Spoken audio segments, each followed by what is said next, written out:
Let's break up the market statistics with something a little more fun than that. We're talking about skiing, baby. Since they were running the guns over the weekend and we've got a little snowfall on the higher up. Wall Street Journal recently reported that a little thing about skier visits last year, 2022 season in the United States. We had 60 million skier visits at US resorts last year, which is the highest ever reported.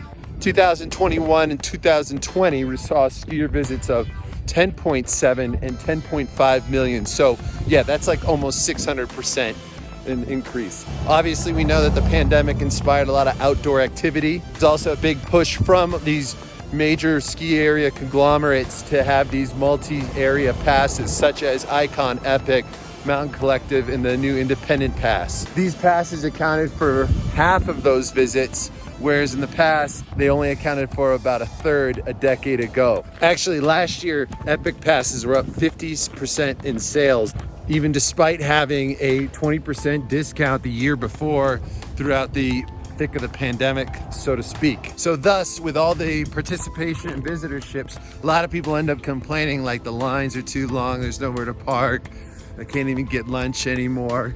And so that has stemmed quite a bit of infrastructure improvement. According to SE Groups, which is a group that does improvement for ski areas around the country, they've got 58 new lifts nationwide being built right now. So you'd have to imagine somewhere along the lines, what's the percentage of these old lifts being repurposed somewhere else? And that number, 58, is twice the average of the past 2 decades. Twice the average of new ski lifts being built in the past 2 decades.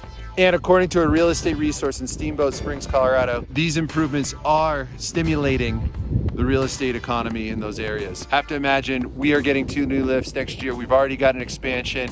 What's that gonna do to us? Probably keep it going.